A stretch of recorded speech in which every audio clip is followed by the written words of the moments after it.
Hey, everybody, how you doing? Well, that's good. Welcome to PHLY Flyers. My name is Bill Matz. I'm your director of fun and games for the evening. Joining me today is Broad Street Hockey's own Kelly Hinkle. And I want you all to know that today's episode, like all of our episodes, brought to you by our friends at Mortgage CS. Check out mortgagecs.com/PHLY to start your home buying process today. Company NMLS ID number 1464766. What is going on today, Kelly, on this tremendous Thursday? It is Thursday. Things are happening. We were talking before the show. I don't know why I always feel the need to say we were talking before the show. Like, I don't know, whatever. I was kind of bummed that I missed Remember Some Guys that you and JP did yesterday. Remembering some guys is always fun. It was very much yesterday's show. Like two guys sitting around naming some dudes. And it was, I always think, like, do we put too much on the former Flyer thing? Yes. Like, this must happen to every team at some point. Do you think other fans are, like, thinking about what former players are doing? Like, to some degree. Yeah. Like, I think now, like, this current iteration of, like, former Flyers in the playoffs is nowhere near the Carter, Richards, Williams, Sharp era. No, like, it's nothing like that. There's no like Flyers like, West. The number one, like the number one guy is Sergei Bobrovsky, and like he last played here in 2012. Yeah, like it's been a little while. It has been a while. It's not quite like that, but I was just like looking around at, like, imagine being a Flame. Like, how could you not be doing it if you're a Flames fan? Like Matt Tkachuk, Sam Bennett, Lindholm, Zadorov, like Hannafin got bounced, but he was good in the first round for like you've had all of these guys at some point. And I gotta go to Calgary. I have to know what is so bad about Calgary. It can't be that bad.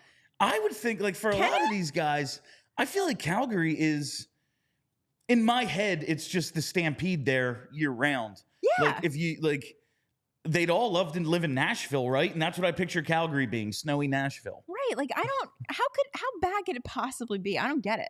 Because no one seems to want out of Edmonton with such urgency. I've been to Edmonton. It was fine. It's quite cold. Maybe it's just like, well, they have a newer arena, and at this point, you get to play with the best guy in the world. I guess, like, I guess that just has to mean something for these dudes. And then Ottawa had Mark Stone. Eric Carlson. That's like, you had like a Norris, a Selke guy, like that team, and that was it. Like, that team was not good, and you at least reached an Eastern Conference final. But who of the dudes we named yesterday, who's your favorite Flyer left in these playoffs? I care so little about any of these dudes. Like, none of them are important to me. If I had to pick one, I guess I'd say Bob, just because, like, I don't know, he's a fun character. Like, the Detective Bobrovsky stuff was always funny. Seems like a nice guy. And we can always Goalies are weird, so like, why not? We can always play the what if game with him because he is actually good. Yeah. Like, I have no what ifs with JVR. No, I know exactly what JVR What if we had picked someone else at number 2, I guess is the only thing. Like that, I don't know. That draft was not good. No, it wasn't. It's the only time we win is when they're not that good. Of course. Well, I mean, that draft happened to be pretty good. We just got the one bum. Imagine. Speaking of, I know I'm totally off topic. Someone pointed out the other day that the Flyers took Tuomalu right before Logan Stankoven got taken by the Stars. The Stars keep getting the players that, like, right after us that are... The Stars are just an alternate version of what the Flyers could be. Yes. Yeah, like, I think they got Ottinger one pick. We could have gotten Robertson. We could have got Robertson where we got the tall guy I liked, Isaac Ratcliffe. Yeah. They got Ottinger, I think, one pick before Morgan Frost, but it's still like he's right there. Yeah. They're just could have just traded, into that spot. Oh my God. There's an alternate universe where the Flyers have all these guys. I never thought about the Stars being alternate universe Flyers, but they kind of are. And now I'm fucked up. They are up 3-2. Now it looks like at least they're making it interesting. Colorado's going to make this thing interesting. Hopefully. I do love. We just got a first round where I think 5 series went 4 or 5 games, and now we're going to get at least 6 in every second round series, as it should be. It's what we deserve. At least we're getting good long playoff hockey. Because last night with having just one game, I was like, no, I don't like this. No, and I'm not ready to be in like the conference final yet, where that's going to be, and like Stanley Cup final, there's going to be nights without hockey, and then of course the off season, the long dark summer. Yeah, the real Flyers off season can begin, where we can really start talking about some Flyers shit. Yeah, but I want the playoffs to go on as long as possible because, man, I love baseball. I'm not ready to be in just baseball. Not yet, ready though. for baseball mode. I don't need that, and I can't watch. I'll tell you, there's so many. There's so many baseball. I love baseball. It's just like I can't get myself into the NBA until like I'll watch the finals because it's the finals. But I can't do that every night. It's just depressing thinking about the Sixers. But this doesn't depress me as much because the Flyers shouldn't be there. No. Like they're watching these teams. The Flyers are not good. It's another year of reminding us, this is what good hockey teams look like. Especially why like the last 10, 11 games, whatever, when the Flyers, it's like just win a couple of these. And they won the 2, but like really needed to win a few more and just could not. Like I'm watching Colorado last night. I'm watching Boston the other night. It's like they're just so desperate they're going to will a win. Yeah. They're just not going to be eliminated today. Now they could very well lose these series, but they are just not going to go down without a fight. It's like, oh man, the Flyers just could not like will out a victory in some of those games, and that was the difference. Yeah, not against I don't know. It would have been not against Montreal. It would have been a fun 4 games against the Canes or the Rangers or whoever it would have been. That would have been fun. I think I'm in like danger of sounding like Rod Brendamore. Even if they got swept, it might have been more of a battle just because of the way they play. They would have. I do think they would have made it. But a series, a very short series, but those series going more than 4 or 5 games would have been surprising, probably. Something terrible would have had to happen to the other team. So the Flyers, at least, I think, would have been able to protect themselves a little better. And if you're looking to protect yourself, I tried this yesterday. I'm going back to it today. I like it. If you need to protect yourself and your family, you need to check out Rite Aid to stay up to date with all of your immunizations. Rite Aid pharmacists are specially trained, certified immunizers. Most vaccines, they're no cost with insurance or through government plans like Medicare Part D. And if you're unsure about what vaccines you need, you can get a personalized recommendation from a Rite Aid pharmacist. Have questions about vaccines? Stop in and ask a Rite Aid pharmacist. Book a vaccine appointment today. You can schedule for yourself or for your whole family at riteaid.com/schedule. State, age, and health restrictions may apply. Ask a Rite Aid pharmacist for details.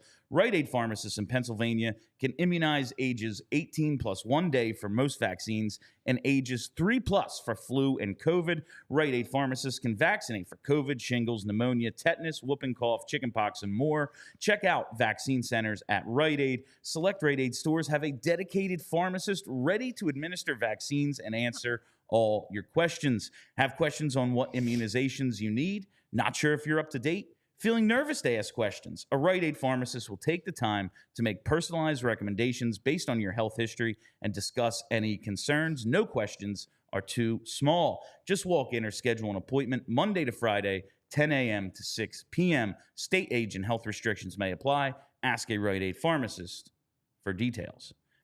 All right, so I wanted to just go through some of that stuff we talked about yesterday with the former players on each team. But it is playoff season, and we're kind of in a holding pattern with the Flyers right now. Yeah. I know, the Memorial Cup's going on. We have some guys who've qualified for it. London. Looking forward to seeing London Knights. That's a lot of fun. We got another guy, Gendron? Yeah. He's on the other team? Yeah, he's on one of the name not of which OHL teams who made it. Mm-hmm. And it's just exciting. It's always fun when some of your prospects at least get to play into the postseason.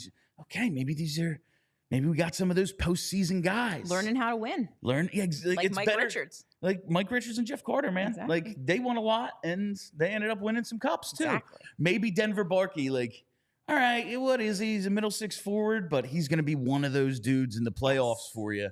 So I want to look at the playoffs, though, and just kind of see if we can take any lessons from each team and how we can apply them to the Flyers. And I'll start with the game last night. The Avs stave off elimination. I love saying Thank God. stave. I love saying It's a good stave. word, and you never get to use It's it. only this time of year. Yeah. Like stave off elimination is how you use it. That's the only one. They win 5-3 against Dallas to force Game 6. Now they come back home on Friday night. They're very good on home ice. We know Dallas has won there, but it is where they play their best. You know, Nathan McKinnon had the home. Did he score a point in every home game? I think that got broken. I don't think he actually got to that by the end of the year.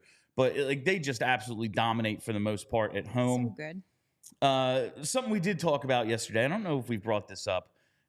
Sean Walker. Yeah. Where are you with, like, would you want to bring him back under any circumstance?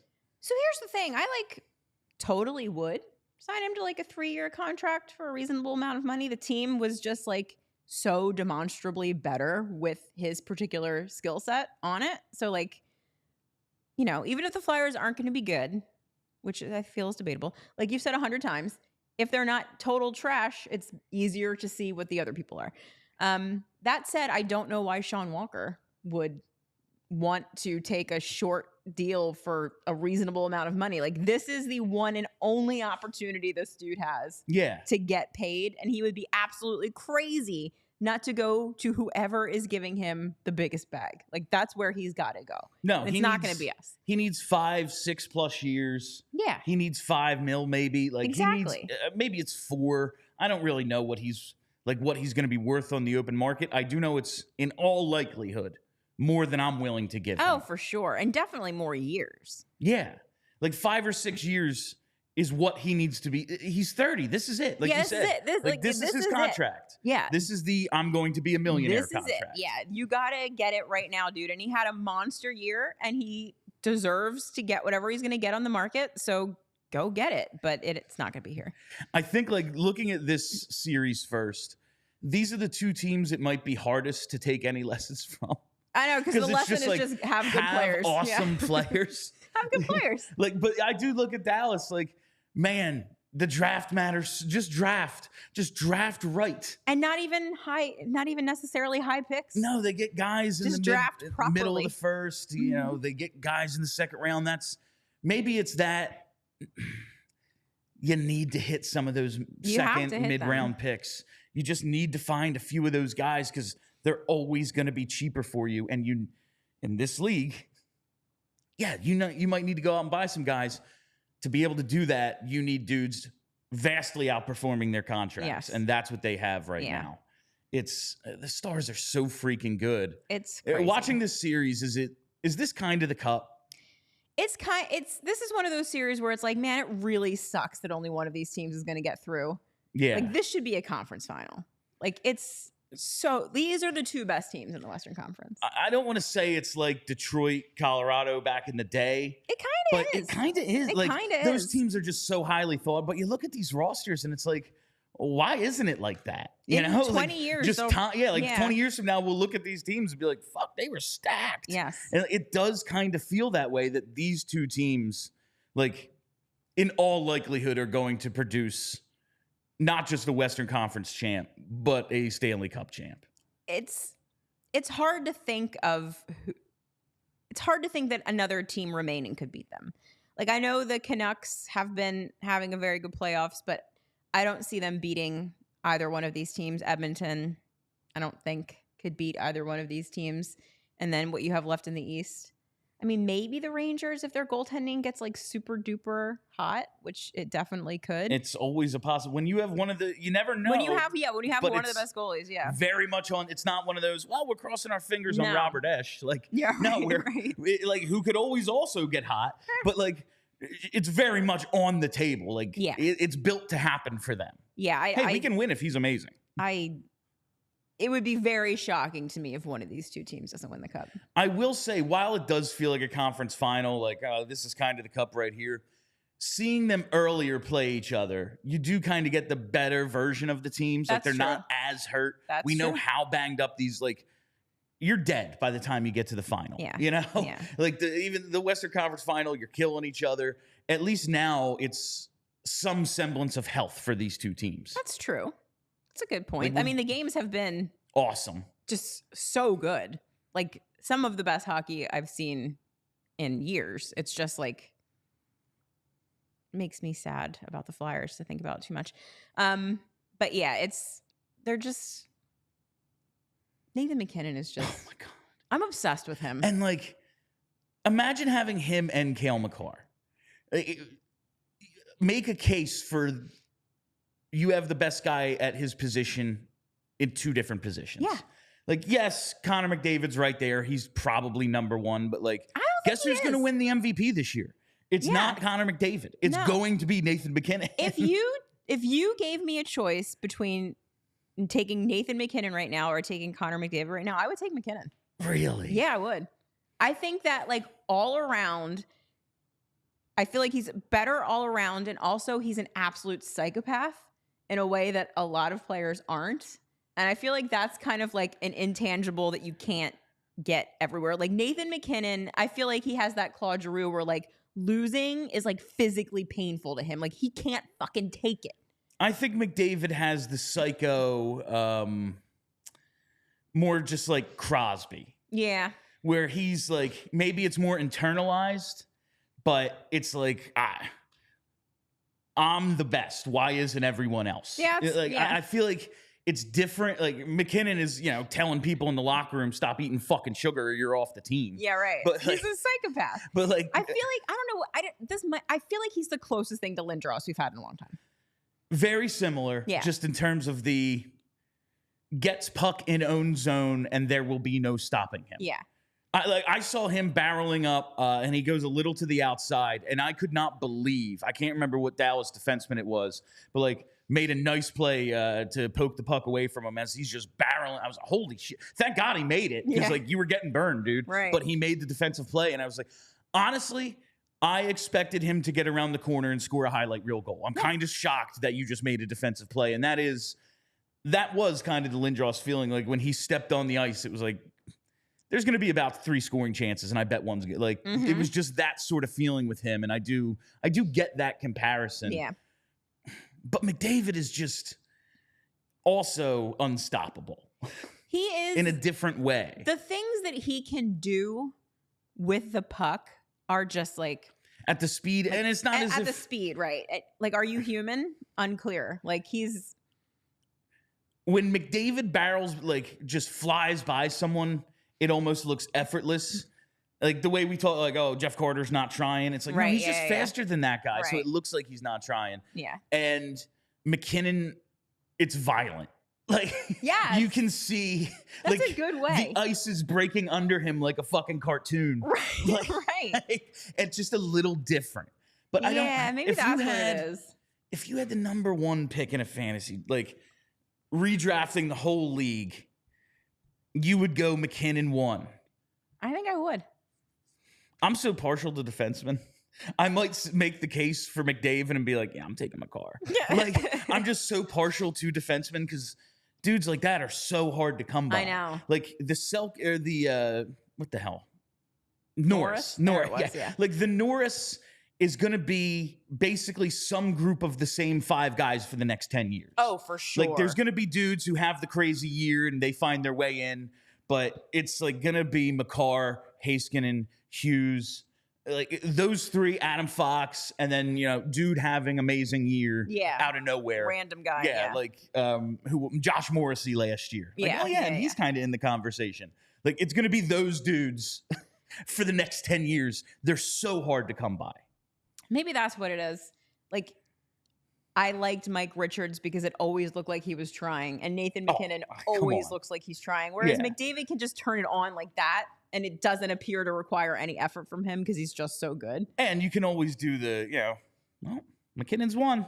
There you go. I mean, much better team. Like Mikko Rantanen is awesome. Cale Makar is awesome. They had Landeskog on that team. Yeah, that was Think about the depth. Alive? Where is he? What's happening? Is he just They were saying before the playoffs, he's basically in one of those situations where it's like, is he in a Ryan Ellis? He could just maybe never play again. Oh, that sucks. But also, he's going to try. Like they were saying before the playoffs, hey, it's possible. And then, maybe we'll see. But say they move on, like, I guess maybe he plays in a West Final. Maybe he plays in the Cup Final if they get there. I don't know. But it's like they're doing all this without him. And now this Valeri Nichushkin story is, I didn't even realize what was happening. This is fucking kind of crazy. This is a rough one. It's hard to talk about because you don't know exactly what's going on, but he's been basically suspended until October. Or he's been suspended for 6 months. Yeah. And he's in stage 3 of the player assistance program. And it's weird because he's awesome for them in the playoffs. He's real good. He's been great for them in the playoffs this year and in the past. He's a damn good player. You'd love to have him, just playoff type player. But he's got some sort of issues, man. But he needs some help. And I have a lot of, like, I don't think I ever fully had a conscious thought about the stages of the NHL's player assistance program until this happened. And I was like, stage 3, what the fuck is that? And then I saw someone post all 4 stages. I got a problem with the way that they become increasingly more punitive. Yes. As you go. Hey, we're here to help you. Which is a problem because if guys are continuing to go up like this, it's because they got a real fucking problem and they need help. Like, punishing isn't helping. Yeah. And like I don't know. I have a thing with addiction. Like I really feel for people that suffer with it. And I know that, like, whatever is going on with him, like, it's easy to just be like, oh, what a fucking asshole. Like, stop doing coke on the weekends or whatever. Like, I mean, it's a hockey player. I'm sure it was coke. But it's probably not that easy. Like, when you are actively in the Stanley Cup playoffs with your hockey team and you're crushing it and you could theoretically win again, like, there's something broken with you. If in that circumstance, you're still like, oh, I really got to do some drugs immediately. For this all to go down, like, basically in a morning skate. Yeah. And then, like, the players are told, like, in the locker room after they've come back from their naps, you know?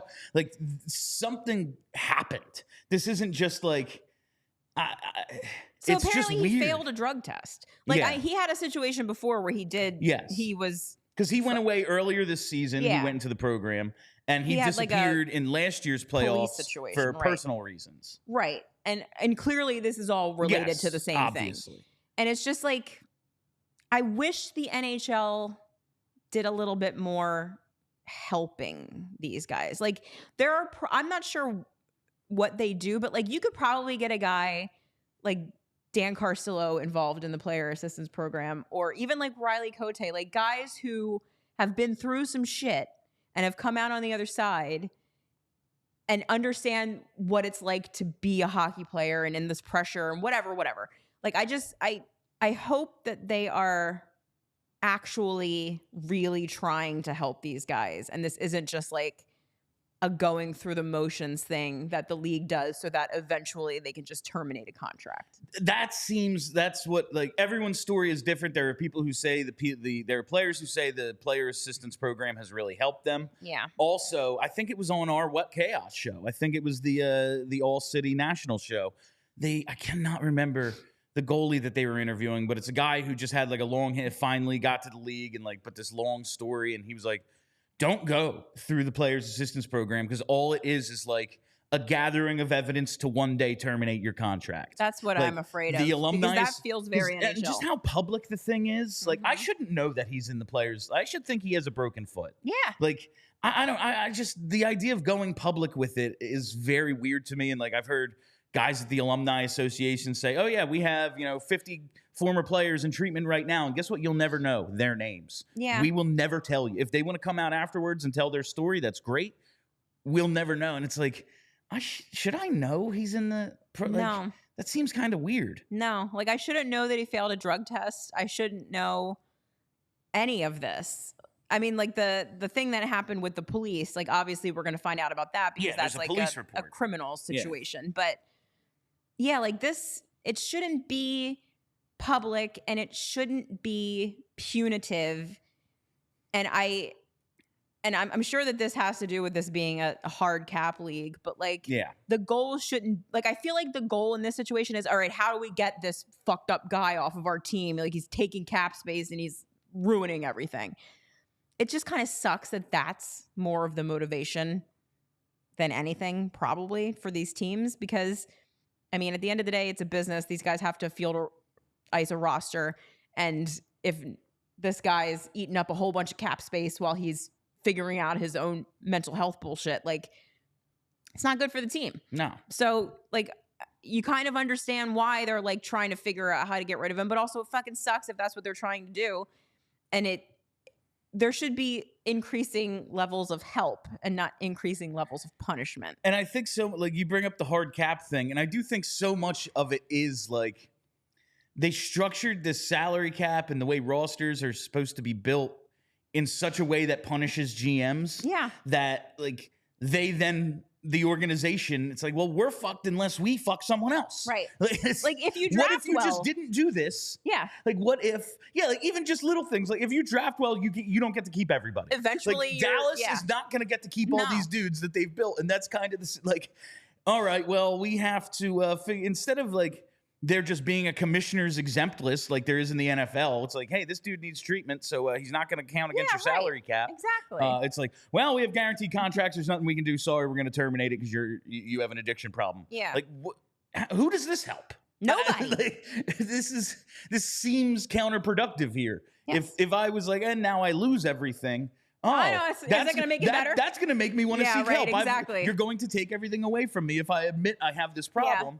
I'm going to continue losing my livelihood, my sports career. Like, this is going to go really well for the guy that has an addiction problem. Seems like the issue is, like, the NHL could do better. It just seems like the NHL could have a better system in place. Absolutely could. That's all there is to it. Yep. I don't really know how to transition from that to an ad read, so we're just going to have to do it. I'm going to tell you about our presenting sponsor, our friends at Mortgage CS. I want to take a minute to tell you about Mortgage CS, an independent mortgage broker based right here in Philly. What it means to be an independent mortgage broker is they won't steer you to just one mortgage option or to what's best for them. They work for you, not the banks. This is incredibly important because today's real estate market is ultra competitive. Prospective home buyers, perhaps just like you, are missing out on opportunities to win the perfect home because they don't have Mortgage CS in their corner.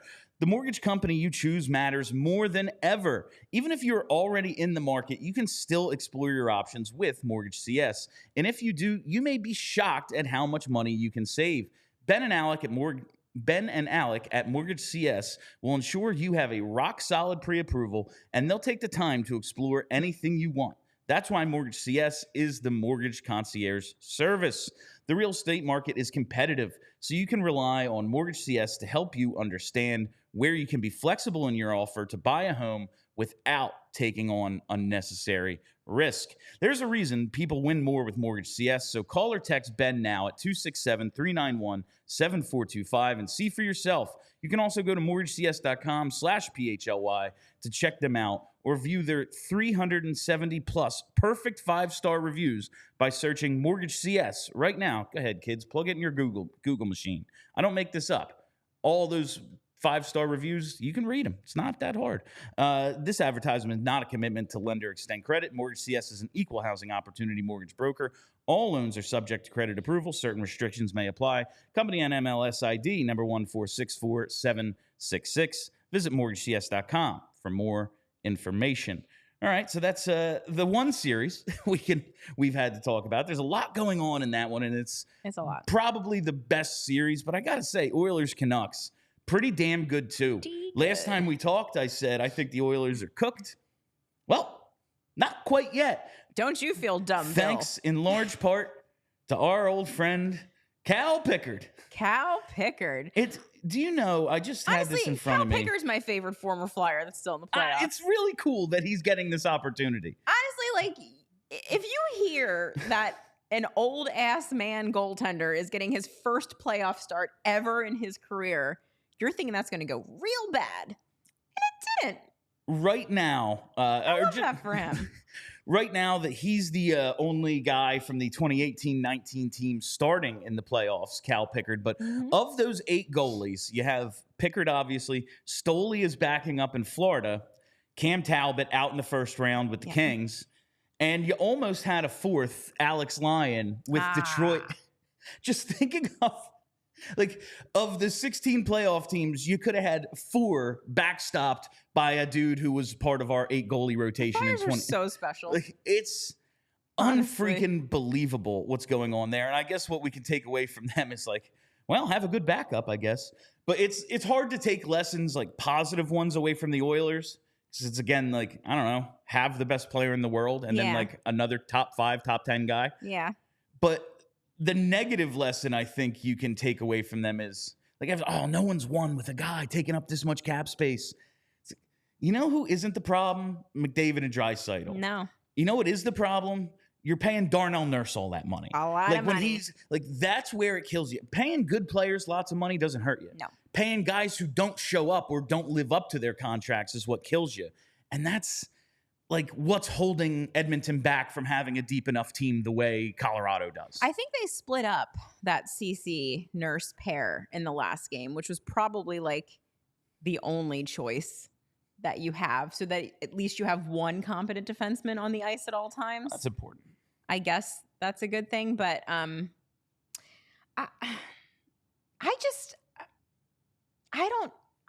can't see the Oilers winning this, right? I just can't. It just feels like the Canucks, the Oilers had to win. They needed that one, and it's a backs against the wall kind of game. You go down 3-1, and it's Jesus. Yeah. So now it's even. Either team could pull this thing out. It's a best of 3 left. Yes. I really feel like the Canucks are moving on here. I think so. Although I look at every one of these series, and I'm like, ooh, I hope it goes 7. I kind of want this one to go 7. After the short first round we had, I want all these series to go 7. Yeah. This one does kind of have the makings of it.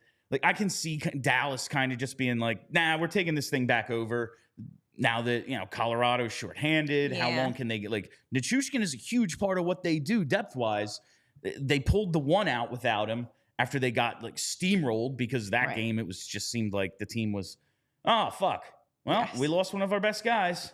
What now? Yeah, and Devin Tate, was that the game Taves missed too? Devon Tate, so it's might have, yeah. Maybe they can make that comeback, but I think this one does maybe have the best chance of going 7 in the West. Although I do, so I think with the last Edmonton game, you probably had that effect where it was oh God, Cal Pickard's coming in. We can't let this. We can't. They gave up, I think, 21 shots. Right. We got to lock it the fuck down because it's Cal Pickard and we're trying to win this hockey game. So, I don't know how long you can keep that up against a team like the Canucks. So, if the Canucks were to win the next 2, would it surprise me? Not really. But when you have McDavid and Draisaitl, you can definitely steal one of those very easily. It's just not. Yeah, what if McDavid just has a 5-point night? Yeah, he does decides. That all the time. Right. It does seem like at some point he just decides. He's fuck this. I can't take this anymore. I'm just going to go ahead and do all of this by myself, I guess. And then he just does because he's really good. No one has the high-end talent to match Edmonton because, that's impossible. No, right. But the Canucks do have a pretty good assortment of high-end guys. The Canucks are so interesting to me. Yeah. Because I feel 2 years ago, they were as messy as the Flyers. They were going through it. There's a reason they have all these dudes. Which makes me think, okay, the Flyers can be the Canucks in a couple of years, right? Maybe. If they get, they get lucky because the teams in front of them draft the wrong players. Yeah. Maybe? Yeah. It's definitely possible. I think the lesson I can take from the Canucks is, obviously draft real well. Drafting get JT Miller, all these things. Yeah. But it's they saw this as their chance. The Elias Pettersson contract kicks in next year. Mm-hmm. While we have this opportunity, we're having this great year. Let's not wait. Let's not see if we can save these assets for something else. You look around the league and it's there isn't that one team. Yeah, there's some really good freaking teams. Is there anyone that's just head and shoulders above us that it's not worth it here? No, absolutely not. So let's go do it. And they go out and get Lindholm. They go out and get Zadorov. Like, they just kept kind of loading up. Go all in when you have the chance, I think, is kind of the lesson. If I'm the Flyers, if I'm looking at this series, if the door's open, fucking make sure That's of it. the thing. Like, you got to know when it's time to go. And when it's time to go, you have to be in a position where you can go and get the guys that you need to, like, get you over that hump, which is what the Canucks seem to have done. I think they're more fun than the Oilers. Even, like, with McDavid, they're more fun than the Oilers. Well, so I would like to see them move on. There's, like, 2/3 of the game when McDavid isn't on the ice. Right, yeah. And they have... I really like Quinn Hughes. Yeah, Quinn Hughes. He's weird, I wanted Pettersson. Of course, he sucked in these playoffs, so it makes me look like a genius for being like, yeah, let's offer sheet him $13 million. Like, Maybe and he would have hasn't been good for us, Bill. Maybe he would be. Yeah. I think, like, dudes are good playoff performers until they're not. Yeah. And dudes are bad playoff performers until they're good. Like, I just looked up the other day, playoff points leaders from 2008 through 2012. Claude Giroux's like 5th.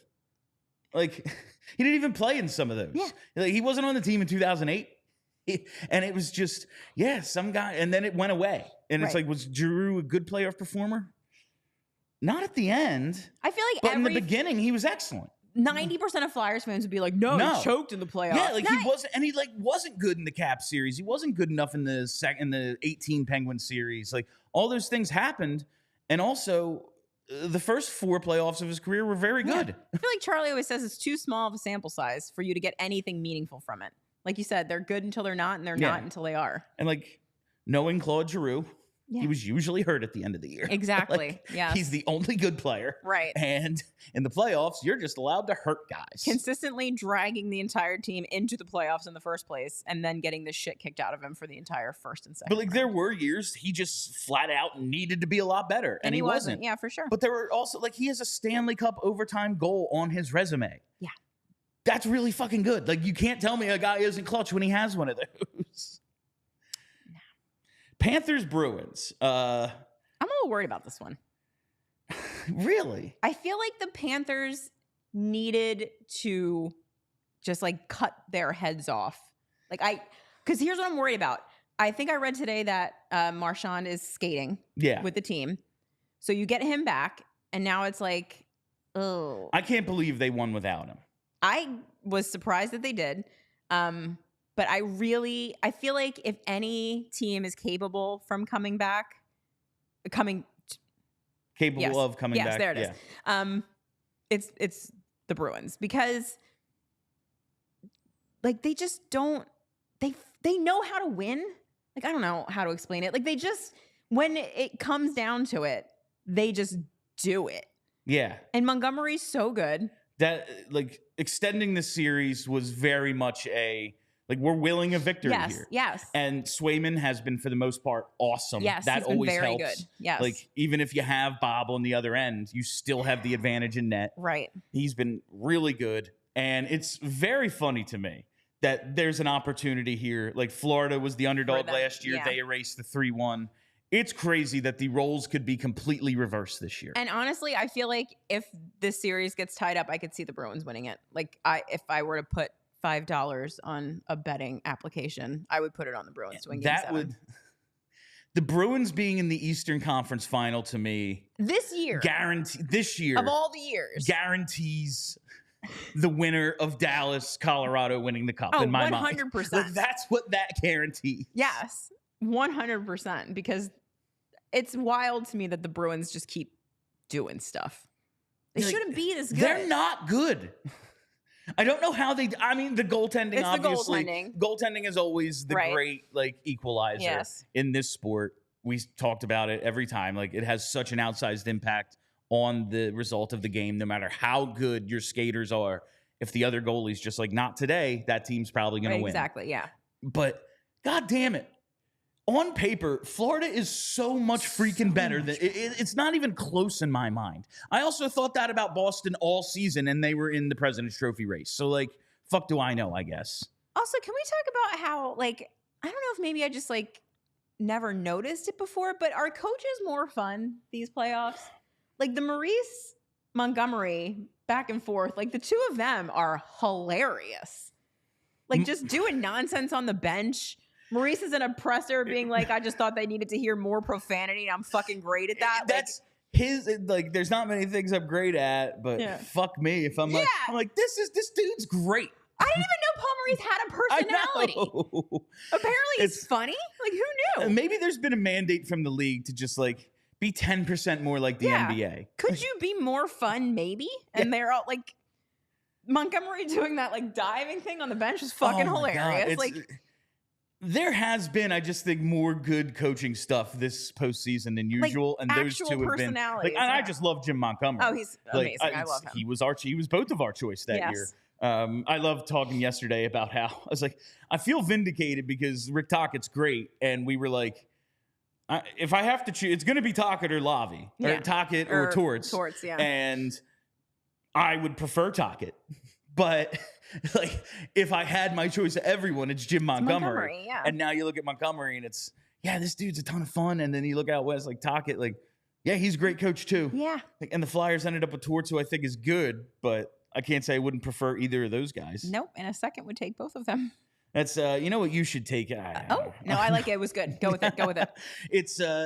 It's baseball season, baby. We got the best team in the league right here in Philadelphia. Hey. Hopefully they're going to get this game in today against the Mets, because there ain't nothing better. Oh, there's nothing better than seeing the Mets lose, especially here, because they all crawl out of that open drain, that they call the Lincoln Tunnel. They come down here.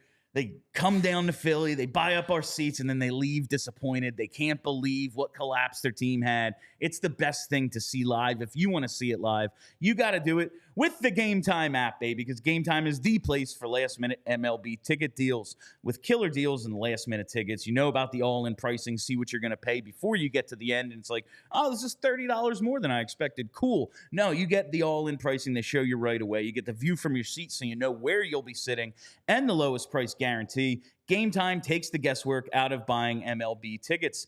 Game Time is an authorized ticket marketplace of Major League Baseball, which makes getting tickets faster and easier. Prices on the Game Time app actually go down the closer it gets to first pitch. And you know about the flash deals. You can save even more with exclusive in-app deals on select seats ahead of the game or event. Take the guesswork out of buying MLB tickets with Game Time. Download the Game Time app, create an account, and use code PHLY for $20 off your first purchase. Terms apply. Again, create an account, redeem code PHLY for $20 off. Download Game Time today. Last minute tickets, lowest price, guaranteed. All right, so that's Panthers. But like Panthers, I guess I don't know. Well, like have the most badass team. Because the lesson from the Bruins is like, if you get great goaltending every single night, you have a chance. Even if your top two centers are like both second or third line centers. I've told you, my new religion is nothing matters but goaltending. But the only thing. The Panthers, I guess, are the most like built for the playoffs kind of team. Oh, 100%. Like they are just going to fuck you up. Yes. And they don't care how they do it. They're rats all year. If you want to get dirty with them, they will absolutely do it. They have Nick Cousins is an extra on that team. They have so much depth that it's like, yeah. And someone, I think it was on Chicklets today, they're talking about Sam Bennett, or yesterday. They're like, remember when he was the guy who couldn't do the pull-up? Oh, yeah. And now it's like, do you think that matters a little bit? No. That's remember how big of a thing that was? That was such a huge deal. Yeah. Listen, it made me feel great because I think I max out at like one pull-up in my life. I can't do a single pull-up. It's like my a body very is frustrating heavy. thing for me. Exactly. I can't pull it up. Like the Panthers there is something to just being that badass team.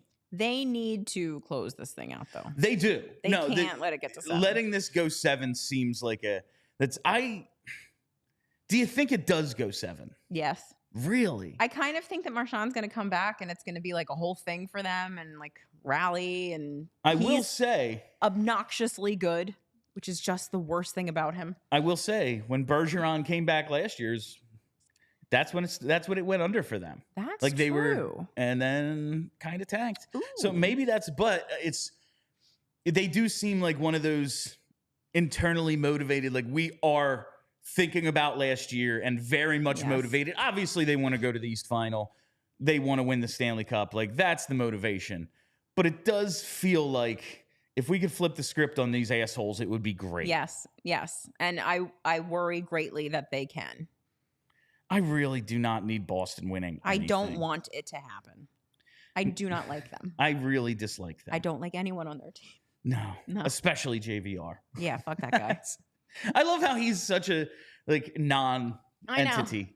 Like he's all right. Have you heard his name once? He missed a couple of games. It's like, oh, good for him. Oh yeah. I hope he enjoyed his time off. How about that? Good and it's so odd to me. But I will when we did the former Flyers thing yesterday, and it's the 3 forwards are JVR, Cousins, and Maroon. I'm just like, man, that's a hell of a fourth line. I would love to have that. Should have capped Pat Maroon. I really enjoyed including him in yesterday's conversation just because he never actually played. And it was such a weird thing. It's like this guy, he doesn't stay in shape at all. And he's kind of a roller hockey player. Yeah. And he keeps scoring for the Phantoms though. And should have known. Then all of a sudden we traded him for Danny Savret and Rob Bortson. How about that? Offensive dynamo, Danny Savret. What a guy. The final series, this is the one I am hoping to see go 7. Yes. But it just seems like, listen, the Canes are fighting. The Canes are fighting to stay alive. But it just, are you going to beat Igor 4 times in a row? You know what's interesting about this one is I follow a lot of Rangers fans for some reason on Twitter.com. And they all seem very oh, here we go. This is the Rangers. They all seem very defeatist, even though they're still up 3-2. Yeah. It's a very interesting, and I'm like, okay, so obviously when we watch the Flyers, we see things that casuals don't because we are obsessed with them and we watch them very closely. I'm wondering, am I missing something in the way the Rangers are playing?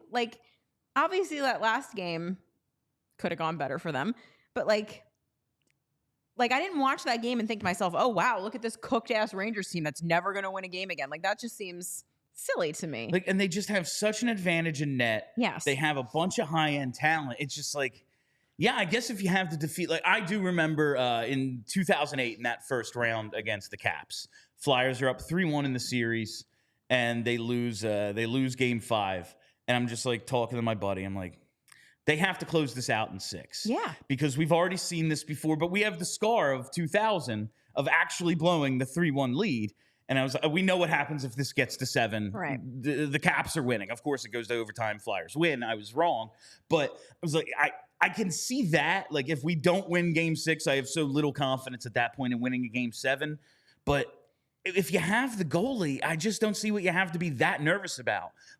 It's hard to believe that he would lose 4 games in a row individually. And there's a pretty damn good team in front of him. They did win the President's Trophy.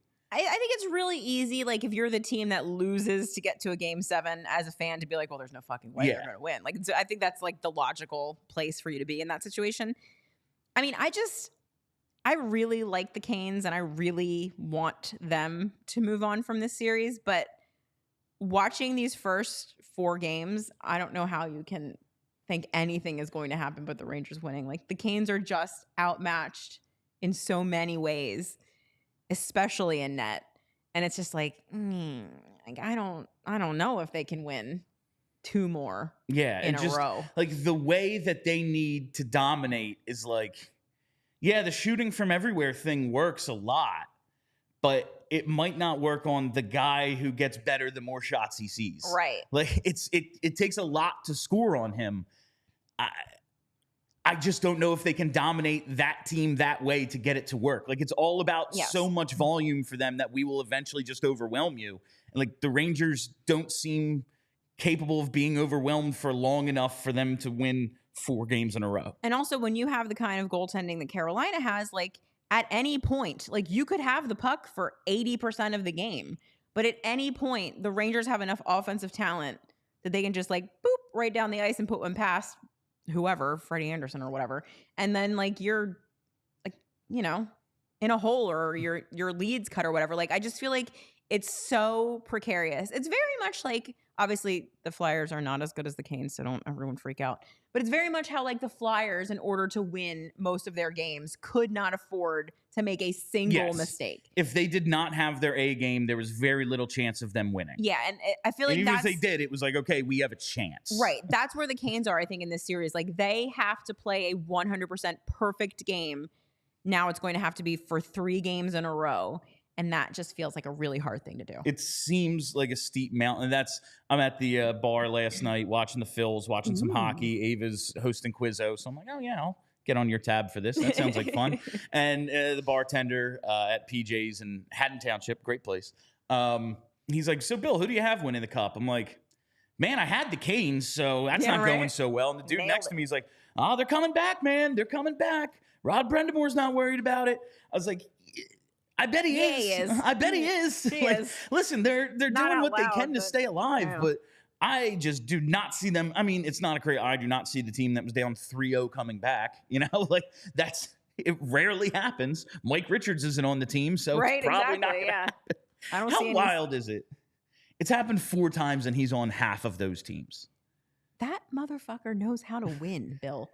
He has won at every level. To the people who asked us if we're ever going to stop talking about Mike Richards, when they give me a player better, when they give me a guy who is clutch and a badass and just wins and like fights, like give me the ultimate Flyer and I will once again like love him instead of Mike Richards. But until then, it's just not happening. No, when you bury me in my game-worn Mike Richards jersey, then I will shut up about Mike Richards. You have a game-worn Mike Richards jersey. Okay, so the alumni game that was this year. You went and got that. Yeah, I am not very smart or responsible. And I was like, I saw that jersey and I was like, this is the perfect Flyers jersey. Why is this not the Flyers jersey? It's fucking great. And then I was like, oh, charity auction? Charity's nice. And then, see, this is why I can't gamble. You can write it off. I can't gamble because I'm like, oh, I'm not fucking losing. Like, and then someone outbids me. I'm like, well, fuck you. Like, and so, you know, there have been times I'm on eBay. Several $100s.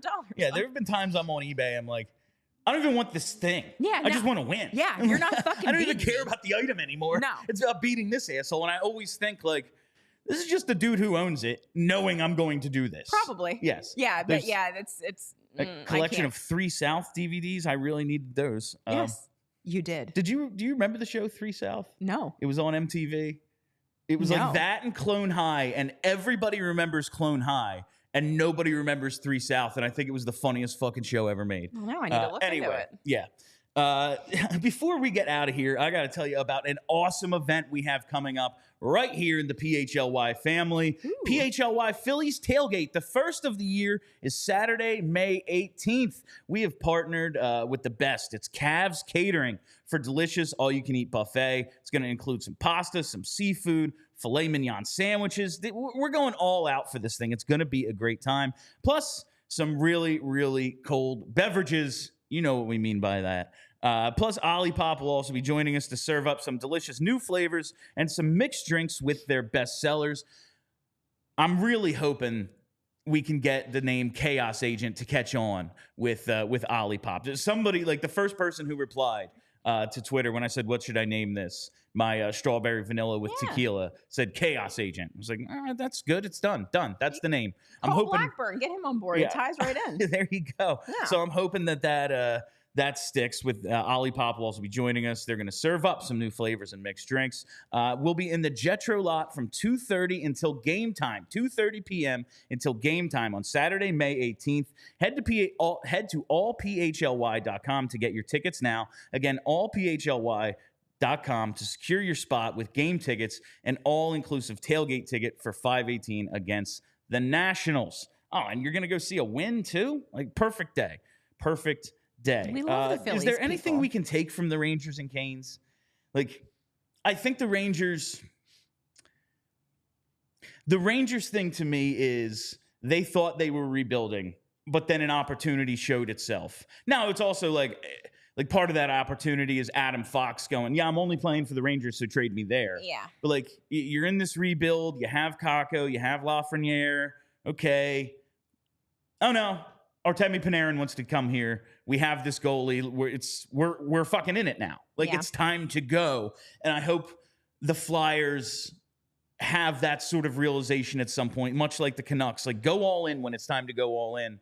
Like, if Michkov is the shit right away, then let's start building around him and go for it. Yeah. It's time to now go. Also, another lesson is have an absolutely disgusting Russian goaltender, and I feel like we're on our way. One of these dudes is going to be our guy. I'm feeling it. Maybe, or maybe a Swede.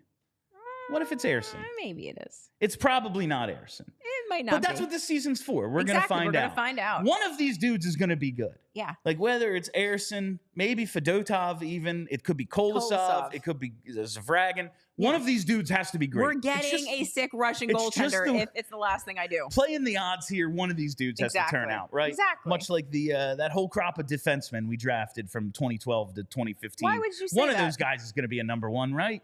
God damn it. Ah, fuck. It's the Flyers and goalies. What could go wrong? Oh, no.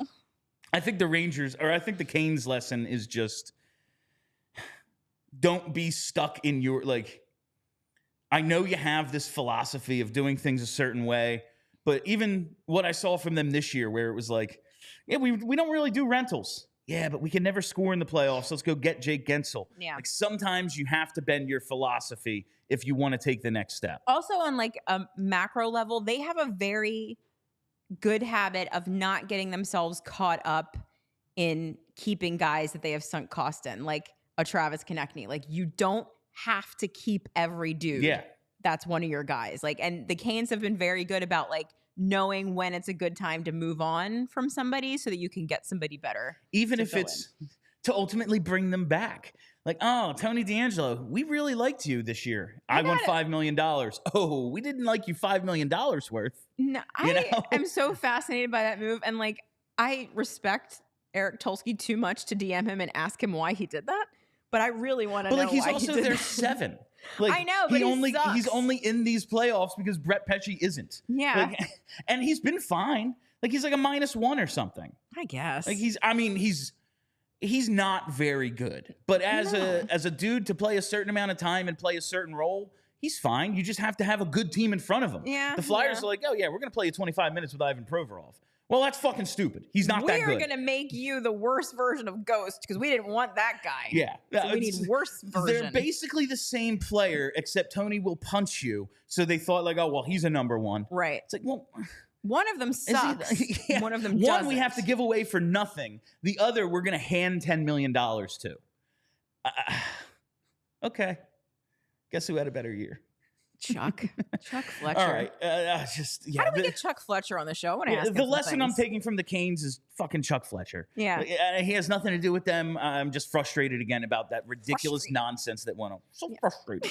All right. That is basically all the time we have for you today. Time just flies on this show. I'll tell you. Our Tuesdays and Thursdays together are a great time. I know. It's the I'm best. not looking forward to Dad coming home. No. I'll tell you that. He's going to yell at us. No, it's going to be a great. I am starting to miss Charlie a little bit. I miss Charlie too. But I have a very special show coming up for you tomorrow. The final No Charlie show. Hopefully, with all that travel anxiety he gets, he wouldn't want me jinxing it. So hopefully the final show without Charlie is tomorrow. Very special. It's a Crescent Hollow production. My co-host is going to be my best friend, Frankie. That's right. Frankie Bomb tomorrow for F Around Friday. Make sure not to miss it. We're going to be talking about fights and fighters, telling you some funny stories about our lives. And it's F Around Friday, man. I honestly don't know what we're going to do. It's going to be awesome. Tune in for it. We're going to do a little day drinking. It's going to be a good time. Probably have a few cold ones. But before we get out of here, I got to tell you, go to mortgagecs.com/PHLY to start your home buying process today. Just do it. You'll thank me. That's it. All right. My name is Bill Matz. That's Kelly Hinkle. That's about it for us today. Follow us on YouTube. Make sure you set those reminders so you never miss a live show. Also, you have to follow us on Twitter at PHLY_Flyers and the podcast, wherever you get those PHLY Flyers. That's it. Stay loose and sexy, Philly. We all silly like the mayor.